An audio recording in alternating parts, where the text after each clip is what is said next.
গাড়িটা ঘুরিয়ে রাখ, আমি আসছি।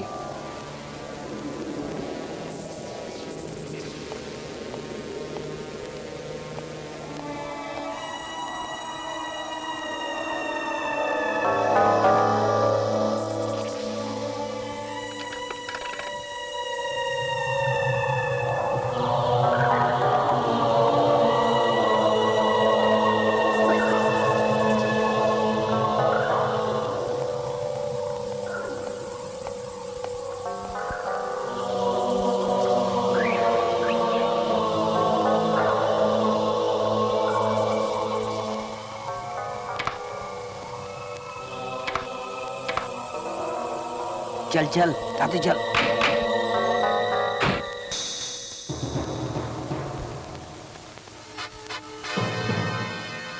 কিরে শামশের, পারবি তো? জীবন ভর আপনার হুকুম মেনেছি কর্তা। তাহলে না, আসলে ওইটুকু শিশু, তাও আবার আপনার বোনের ছেলে। বাবু নিয়ে এসছি।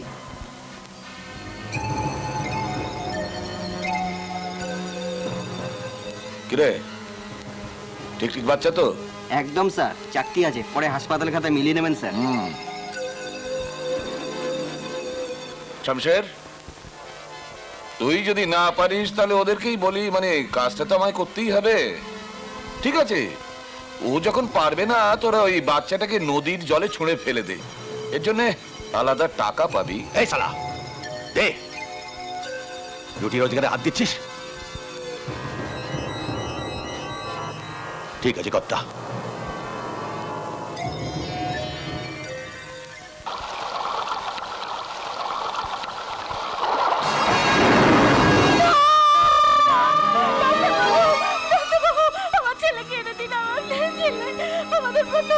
আপনি তো অস্থির হবেন না, আমরা দেখছি আসলে কিছু একটা গোলমাল। গোলমাল?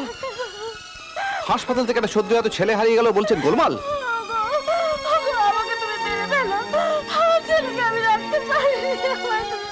ডাক্তারবাবু, ডাক্তারবাবু এখন বলুন আমরা কি করবো, বলুন। আপনি তো শান্ত হন, আমি পুলিশে খবর পাঠিয়েছি, ওনার দাদাকেও খবর পাঠিয়েছি। বোনামা, না কিচ্ছু চিন্তা করিস না, কিচ্ছু চিন্তা করিস না, আমি তো এসে গেছি, সব ঠিক হয়ে যাবে। হ্যাঁ দাদা, দাদা আমাদের আমাদের প্রথম সন্তান এইভাবে। শোনো মহেশ্বর, আমার শরীর ভালো নয়, আমার সময় হয়ে এসেছে। এ কি বলছেন রায় সাহেব? শোনো, আমি আমার ওই পুরনো উইলটা একটু পাল্টাতে চাই। আগে? হ্যাঁ, হাসপাতালের বেড থেকে বিভাবতীর ছেলে হারিয়ে গেল, কিন্তু আমার ধারণা তাকে মেরে ফেলা হয়েছে। আমার ওই পুরনো উইলটায় একটা ফাঁক আছে, আমাকেই সেই ফাঁক ভরাট করতে হবে, নইলে বিভাবতীর আরো সর্বনাশ হবে। না না, এসব আপনি কেন ভাবছেন বাবা, আমরা তো আছি। হ্যাঁ আমরা তো আছি বাবা। হ্যাঁ, তোমরা আছো বলেই আমার আর বেশি ভাবনা। তোমাদের কথা ভেবেই আমি আবার নতুন করে সবকিছু ভাবছি। যাও, তোমরা বাইরে যাও, বাবা আমরা ওর সঙ্গে আমার কথা আছে। যাও। আচ্ছা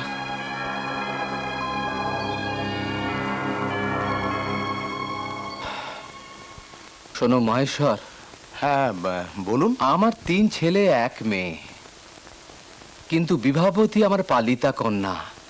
হ্যাঁ, ও আমার স্ত্রীর সন্তান নয়। এক দৈব দুর্ঘটনায় বিভাবতীর বাবা মা, মানে আমার দাদা বৌদি, ওর 1 বছর বয়সেই হঠাৎ মারা যান। হ্যাঁ, আর সেই থেকে বিভাবতী আমাকেই তার বাবা বলে জানে। এই যে বিশাল বিষয় সম্পত্তি যা আমি এতদিন রক্ষা করেছি, এসবই আমার দাদার। এর আসল উত্তরাধিকারী বিভাবতী বা তার ছেলে মেয়েরা, যারা এই পৃথিবীতে আসবে। তুমি গিয়েছিলে মন্দিরে? হ্যাঁ, গিয়ে জোড়া মানত করে এসেছি। কেন গো? দুশ্চিন্তায়, তার এমনি খেলা। একই সময় তোমার আর বিভার দিন ঠিক করে রেখেছেন। ডাক্তারবাবু বলেছেন তোমাদের নাকি একই সময় একটু আগে পেছনে বাচ্চা হবে।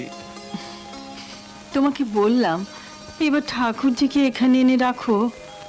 কি করব, ও স্বামীর মত নেই, ও শ্বশুর বাড়ির সাহায্যই নেবে না। আগেরবার এমন একটা ঘটনা ঘটে গেল। সত্যি 5 বছর হতে চললো, ওইটুকু একটা বাচ্চা হাসপাতালে বেড থেকে হারিয়ে গেল, কোনো হদিশই পাওয়া গেল না। এসব অলক্ষণী কথা আর মনে না তো, আর ওকেও মনে করিও না। না না, তুমি তৈরি হয়ে না। ডাক্তারবাবু বলেছেন যে তোমাকে আজই হাসপাতালে ভর্তি করতে, আর ওদিকে সোমেন্দ্রবাবুকেও বলেছেন বিভাকে ভর্তি করতে। সে নিশ্চয়ই করবে। আজ থেকে 5 বছর আগেকার কথা মনে আছে শামশের? বাবু, শোন, আবার তাহলে কি বলছেন? এবার তো শুনলাম গিন্নি মার, মানে মানে আপনার নিজের। যা শুনেছিস ঠিক শুনেছিস, তবে সেটাই পুরো নয়। একই সঙ্গে আগে পেছনে আবার বিভাবতীর বাচ্চা হবে। এতদিন অপেক্ষা করেছি বাবার উইলটা জানার জন্য, কিন্তু মহেশ উকিল তো জানাবে না। বাবাও মারা গেছে, আর ওই শালা উকিলকে ছেড়ে দেবে? আমিও তাই যা ভাবার ভেবে নিয়েছি। শোন, আজ এখনই হাসপাতালে বিভা ভর্তি হবে। আমি কায়দা করে আমার চেনা গাড়ি পাঠিয়েছি। বিভা আসবে, সোমেন্দ্র, বিভাবতী আর ওর পেটের বাচ্চাটাকে একসঙ্গে শেষ করে দেবে। না বাবু, আমি পারবো না, আমি পারবো না। শামশের! বাবু, যা, পুরো লোড করা মাল আছে। আগে শামশেরকে সাবার কর, তারপর রাস্তায় যেরকম ছক আছে সব কটা লাশ একসঙ্গে নদীতে ভাসিয়ে দিবি। যা। ঠিক আছে বাবু।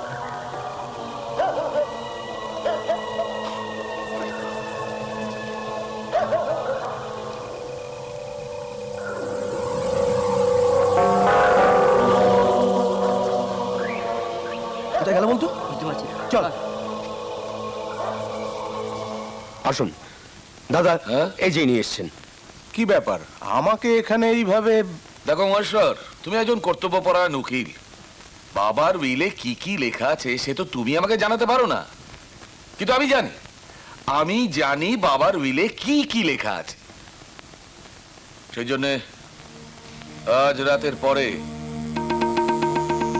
ওই উইলের কোনো উত্তরাধিকারী এই পৃথিবীতে বেঁচে থাকতে পারে না। তারপর সাধারণ আইন অনুযায়ী বাবার সম্পত্তি তো ছেলেরাই পাবে। ঠিকই তো। ও এই ব্যাপার, তাহলে উইলের ব্যাপারে আপনি কিচ্ছু জানেন না। তার মানে এই নিন আপনার বাবার উইল। বিভাবতী বা বিভাবতীর সন্তানরা যদি কেউ নাও থাকেন, তাহলেও কিন্তু আপনারা সম্পত্তির এক কণাও পাবেন না। কি বলছো কি? উইলে আপনাদের বাবা পরিষ্কার করে লিখে রেখে গেছেন যে বিষয় সম্পত্তি সবটাই আপনাদের জ্যাঠার। এতে আপনাদের কোনো অধিকারই নেই। বিভাবতী বা তার সন্তানরা যদি ওই সম্পত্তি ভোগ করতে না পারে, তাহলে সবটাই দেবোত্তর হয়ে যাবে। কি বলছো তুমি? এ কথা আগে বলনি কেন? সেটাও এই উইলে লেখা আছে।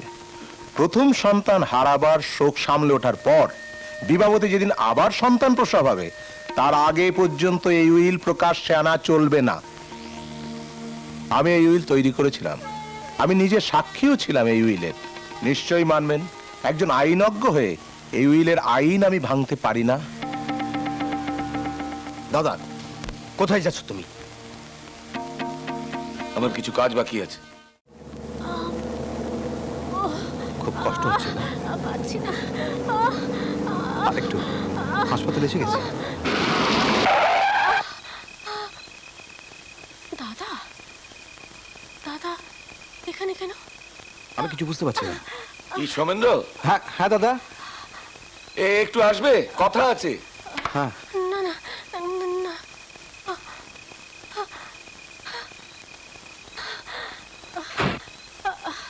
দাদা, বিভার শরীর খুব খারাপ। কিছু ভেবো না সোমেন্দ্র, বিভার বাচ্চা বাঁচবে, এবারে বাঁচবে, আমার দরকারই বাঁচবে, তাতে আমার সুবিধা হবে। কিন্তু তুমি এই পৃথিবীতে বেঁচে থাকলে যে আমার অসুবিধা হবে। দাদা,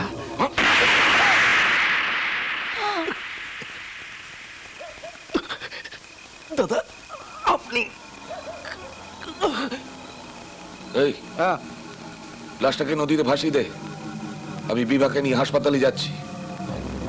পুরো ছকটাই আমার। ধর। ওই তোল। এই, তাড়াতাড়ি হাসপাতালে চল। চল। জলদি জলদি।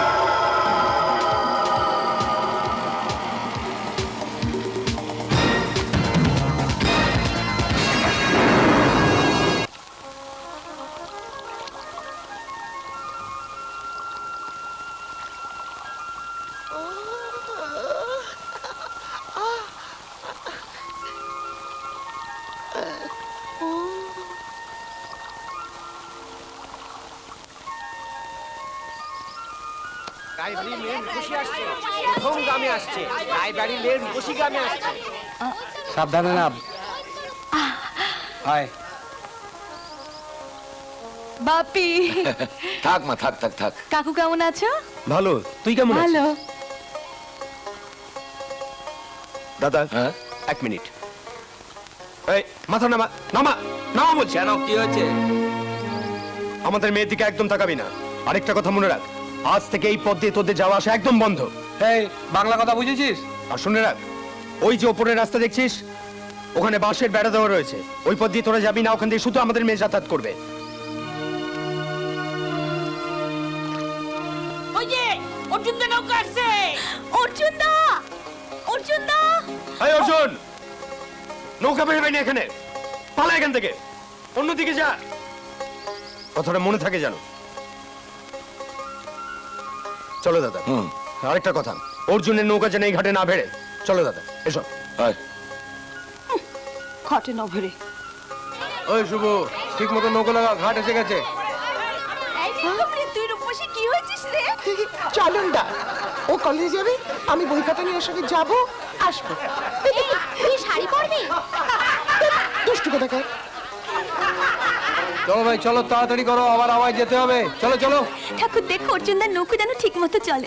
চলবে চলবে, তোর অর্জুন দার 2 পয়সা কামাই হবে, তারপর ঘর দোর সাজিয়ে তোকে চাঁদনার তলায় নিয়ে যাবে। বাবা, এ তোমরা কি শুরু করলে? এই তো সবে শুরু, এরপর তো আসল শুরু। That's fine. সেটা কিরকম? সেটা হচ্ছে আমরা আমাদের মেয়েকে আদর করব, ভালোবাসবো। একদিন পরে তুই গ্রামে ফিরে এসেছিস। ফিরে এসেছি মানে? আমাকে এখান থেকে কলেজ করতে হবে? ইম্পসিবল। কেন? আলাদা নৌকোতে নদী পার হবি, ওপারে ভাড়া গাড়ি থাকবে, অসুবিধাটা কি? ওসব এখন থাক না, এই তো সবে এলো। ওসব পরে দেখা যাবে। না, আমি এখানে থাকবো না, কিছুতেই না। সে হবে খন, এখন আয় তো, হাত মুখ ধুয়ে নে, তারপর তোর ঘরে চল। চলো।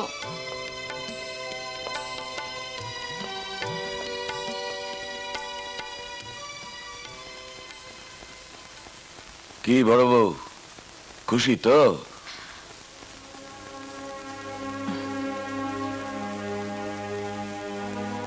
পারবি তো বাগে আনতে? পারতেই হবে। দেখো কি হয়। ঠিকই হবে। ওর গার্জেনকে, ও নিজে না আমরা? এসো বৌদি, এসো।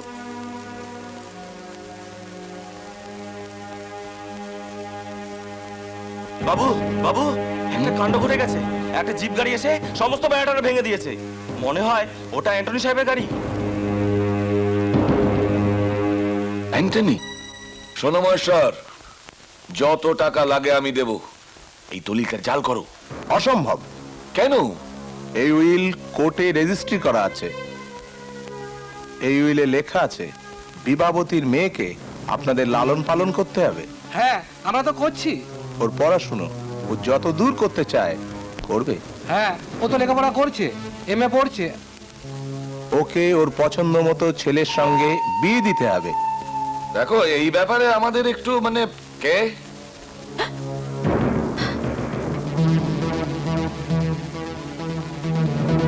বৌদি, বৌদি, আমাকে বাঁচাও, আমাকে বাঁচাও। আমি আর কখনো করবো না, আমি আর কোনোদিন করবো কি না। করেছো তুমি? আমাকে বাঁচাও। দাঁড়া, আজ আমি তোকে উচিত শিক্ষা দেবো। কি করছো ঠাকুরপো? তোমাদের 3 ভাইকে আমি আগেই বলেছিলাম মেয়েকে এখানে এনে রাখলে এসব করা চলবে না। জানা বৌদি, ও আজকে আমাদের সব কথা আড়ি পেতে শুনছিল। না না, আমি কোনো কথা শুনিনি, আমি কিচ্ছু শুনিনি, বিশ্বাস করো, আমি কিচ্ছু শুনিনি।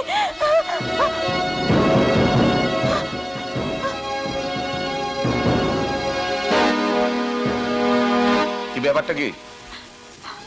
ওগো, ওগো, আমার যে পাপ হচ্ছে গো। বাপ শুধু একা তোমার হচ্ছে না, আমাদেরও হচ্ছে। কিন্তু কিন্তু তোমাদের সঙ্গে আমি কেন? কেন নয়? তোমরা যা করছো তার লোভে, তা আমার তো সেই লোভ নেই। বৌদি, আজকে আমার নিজের জিনিস আমাকে চুরি করে পেতে হয়, আমার নিজের জিনিস আমি চুরি করি। ব্যাস ব্যাস ব্যাস ব্যাস, আমি মা হয়ে বিবার কাছ থেকে সেই মাত্র। চুপ চুপ চুপ চুপ, একদম চুপ। কি রে ভাই, এখনো পড়ছিস যে? কাজে যাবি না? দেরি হয়ে গেল তো। এই রে, আসলে বই পড়লে মনটা খুব ভালো থাকে জানিস। আর তারপর তো সারাদিন ধরে হেইয়ো হেইয়ো করে নৌকো টানা আছেই। নৌকা টানা নয়, বল কপাল টানা। নাহলে আজ লেখাপড়া শিখেও তোকে আজ মাঝির কাজ করতে হয়। যাগে, আজকে রুটি তরকারি দিলাম। কি বলছিস তুই? মাঝির কাজ করি তো কি হয়েছে? ইজ্জত নিয়ে করি। দৌড়ে দৌড়ে ঘুরে চাকরি পাইনি, না খেতে পেয়ে মরতে বসছিলাম, তখন এই অ্যান্টনি সাহেব আমাকে নৌকো করে দিয়েছিল, থাকার জন্য আস্তানা করে দিয়েছিল। নে, এটা তুই ধর। তুই ওসব নিয়ে ভাবিস না দিদি। আর তাছাড়া তুই ভুলে গেছিস চাকরি পেতে গেলে কি দাম দিতে হতো? তুই কি করে ভুলে গেলি দিদি? হ্যাঁ মা, আমি আসছি। দেরি করিস না জানো? না মা, তুই ভুলে গেলি কি করে দিদি? চাকরি পেতে গেলে কি দাম দিতে হতো? তুই ভুলে গেলি কি করে দিদি? চাকরি পেতে গেলে কি দাম দিতে হতো? অর্জুন, অর্জুন বাড়ি আছো নাকি? কে? এমএলএ বাবু, আসুন আসুন, কি সৌভাগ্য আমাদের, বসুন। না না, বসতে আসিনি, আমি এই পথ দিয়ে যাচ্ছিলাম, ভাবলাম অর্জুনকে একটু হাত পেরে যাই। ওই চাকরিটার ব্যাপারে একটু কথা বলবো ভাবছিলাম। ওহো, কিন্তু ভাই যে এখনো ফেরেনি। আসলে কি জানো, আমি ভেবেছি ওকে একটা চাকরি করে দেবো, কিন্তু এবার ভোটে ওকে আমার হয়ে খাটতে হবে। ও